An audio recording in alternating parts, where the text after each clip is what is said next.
Olá a todos nossos queridos alunos do curso básico, médio, bacharel em teologia, hebraico, aramaico, grego, seminário temático mensal, enquetes teológicas com FTLB. A todos inscritos no canal, um grande abraço a todos vocês. Sou o professor Roberto Silva, diretor da Faculdade Teológica e Línguas Bíblicas, FTLB, teólogo, doutor em Ciências da Religião, e há 14 anos atuo na área docente, compartilhando conhecimento. Hoje, queremos apresentar a aula do curso médio em Teologia, a disciplina Período Interbíblico, fazer a apresentação da primeira aula da disciplina de período interbíblico. A todos que estão assistindo o vídeo, este é o momento. Se inscreva no canal, se gostar, dê um like e compartilhe para que outras pessoas conheçam o conteúdo público aqui do nosso canal, para que possa contribuir no seu conhecimento e na sua aprendizagem. No tema de hoje, primeira aula, a apresentação propriamente dessa temática, período interbíblico, também chamado de período intertestamentário. Alguns estudiosos gostam de chamar de período do silêncio, se refere aos acontecimentos que não são registrados no contexto canônico veterotestamentário, que se refere ao último livro do Antigo Testamento, o livro do profeta Malaquias, e o primeiro livro do Novo Testamento, o Evangelho de Mateus. Há um intervalo entre muitos acontecimentos políticos e religiosos e guerras que ocorreram, que não são relatados na continuidade da literatura veterotestamentária.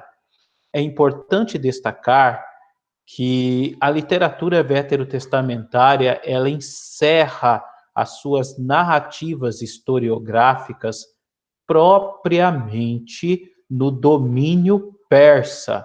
Nós temos o chamado Império Aquemênida, com Ciro, o conquistador da Babilônia, e aquele que é chamado de Messias de Javé pelo profeta Deutero Isaías, em Isaías 45, verso 1, e o mesmo que baixa um edito permitindo que os judaítas pudessem retornar para a cidade de Jerusalém, e assim o fazem.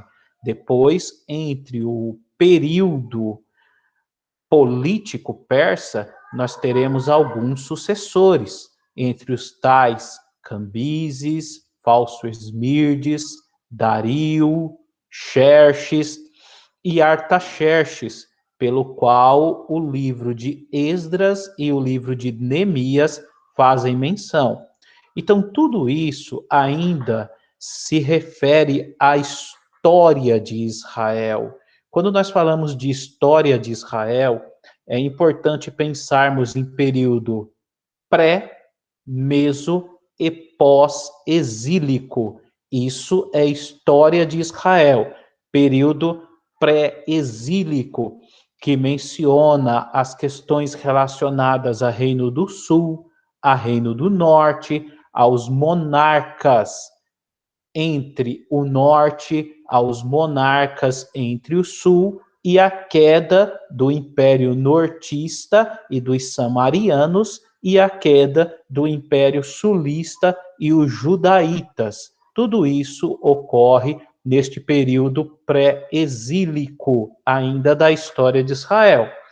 Temos o período exílico, que trabalha algumas perspectivas proféticas, tanto de Ezequiel como da literatura deutero-isaiânica, e o período pós-exílico, o qual trabalha a redação sacerdotal, grande parte das narrativas até cosmogônicas, antropogônicas, as narrativas de catástrofe do Gênesis são narrativas pós-exílicas de cunho sacerdotal, o qual também, esse período, nos traz alguns profetas, como Ageu, Zacarias, Malaquias, os textos de Esdras, Neemias, como produções pós-exílicas. O gênero apocalíptico do período veterotestamentário também é pós-exílico, a literatura de Daniel. Então, tudo isso faz parte da história de Israel, dos seus respectivos períodos pré, meso e pós-exílico. Tudo isso ok.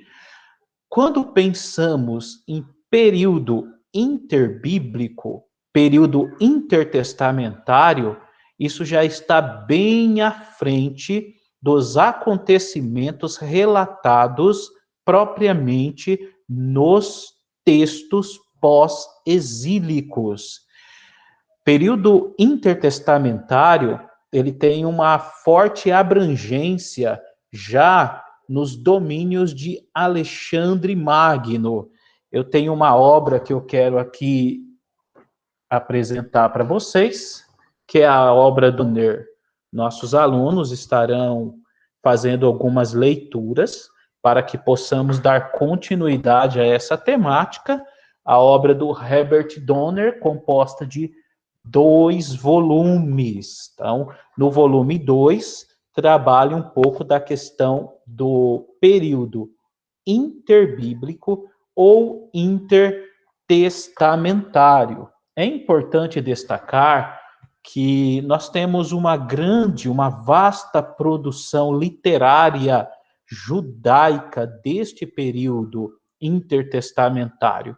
É muito interessante a produção apócrifa, tanto composta nas Bíblias de edições católicas, extraídas da Septuaginta, como outros textos chamados de, deixa eu lembrar, pseudoepígrafes. Então, alguns apócrifos da Septuaginta são chamados de deuterocanônicos. Esses, você tem 7 livros que são inseridos nas Bíblias de edição católica, mas que são extraídos da Septuaginta, esses apócrifos chamados de deuterocanônicos, e os chamados textos pseudoepígrafos, que também muitos dos mesmos foram produzidos no período intertestamentário. Nós temos algo muito interessante no livro de 1 Macabeus. 1 Macabeus fala um pouquinho da queda do Império da Pérsia, composto pelos reis aquemênidas. O primeiro foi Ciro, o último foi Dario III, que foi derrotado por Alexandre Magno, Alexandre o Grande, rei da Macedônia, filho de Filipe, e assim nós vamos ter um novo cenário político mundial no chamado período interbíblico, o período pelo qual a supremacia política persa aquemênida caiu e foi substituída pelo governo de Alexandre o Grande, os helênicos, Alexandre o Grande, rei da Macedônia, e o seu vasto império que começou a crescer e a dominar território cada vez mais. Em 1 Macabeus, capítulo de número 1, vamos ler aqui a partir do verso 1, que diz: Depois de ter saído da terra de Cetim, Alexandre o Macedônio, filho de Felipe, que se tinha dominado Élabe, venceu Dario, rei dos persas e dos medos, e tornou-se rei em seu lugar. Empreendeu, então, numerosas guerras, apoderou-se de fortalezas e eliminou os reis da terra. Então, a continuidade vem falando um pouquinho dessa questão relacionada a vitória de Alexandre o Magno, Alexandre o Grande, sobre Dario III.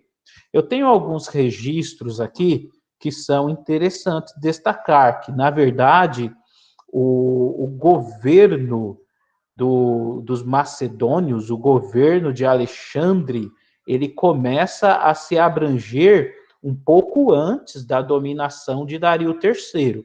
Alexandre o Grande, ele se torna rei da Macedônia em 336 a.C., ele permanece até o ano de 323 a.C., quando veio a falecer. Mas em 334 a.C., ele já tinha conquistado territórios dominados pelos súditos dos persas, e nós temos aqui a Batalha de Grânio, que ocorreu em 334 a.C., quando eles dominaram territórios persas, e também Sardes se rendeu aos macedônios. Em 331 a.C., o último rei da dinastia persa Aquemênida, que seria o Dario III, ele foi derrotado por Alexandre Magno, e em julho de 330 a.C. ocorrera a morte de Dario III. Assim, nós temos agora Alexandre Magno sendo o cabeça de um novo cenário político mundial. Ou seja, os gregos tinham vencido os persas, o grande território da Babilônia, que era domínio persa, se tornou agora domínio dos gregos, se tornou agora domínio de Alexandre o Grande e de todo o seu exército. A grande e esplendosa cidade da Babilônia agora se tornou domínio de Alexandre Magno, que usufruiu muito essa conquista. Quando Alexandre veio a falecer no ano 323 a.C., o seu império, ele ficou sobre a responsabilidade de seus generais. 4 são os mais conhecidos, os quais são Cassandro, Seleuco, Ptolomeu e Antíoco. Estes 4 generais, eles sucedem os domínios do vasto império de Alexandre, alguns chamam 27 províncias da Índia até a Etiópia, e eles lutam entre si durante 10 anos. Durante 10 anos, os generais de Alexandre brigam entre si na questão de território, conquista, e depois desses 10 anos de duelo entre os generais de Alexandre, após também a sua morte, nós vamos ter duas grandes famílias dos generais que permanecem. Nós vamos ter os Ptolomeus, que eles vão se tornar fortes e grandes, principalmente no domínio do Egito, e os Seleucidas, que eles vão se tornar fortes e grandes do domínio da Síria. Ou seja, Ptolomeus e Seleucidas, eles crescem de forma um pouco separada e muito abrangente. Para a próxima aula, que é uma aula privada somente para os alunos do curso médio em teologia, nós teremos um pouco da expansão desses impérios e de como esses impérios contribuem ou não na questão do chamado judaísmo intertestamentário e até as produções literárias que passam também a serem produzidas no período intertestamentário. Por mais que algumas pessoas tentem talvez chamar este período de período do silêncio, mas ocorreram muitas coisas neste período que são registradas até na literatura canônica neotestamentária. Então eu fico por aqui com esta primeira aula do curso médio em teologia, a disciplina de período interbíblico, a apresentação da mesma. Vocês que querem saber mais, gostaram, e querem conhecer os nossos cursos na modalidade presencial ou à distância, não fiquem de fora. O meu telefone é o 11 970 98 42 32. Com este contato, vocês podem perguntar a respeito dos cursos, o curso básico, médio, bacharel em teologia, hebraico, aramaico, grego, seminário temático mensal, o curso de exegese do Antigo Testamento, exegese do Novo Testamento, escola de pregadores, ou seja, a faculdade tem vários cursos.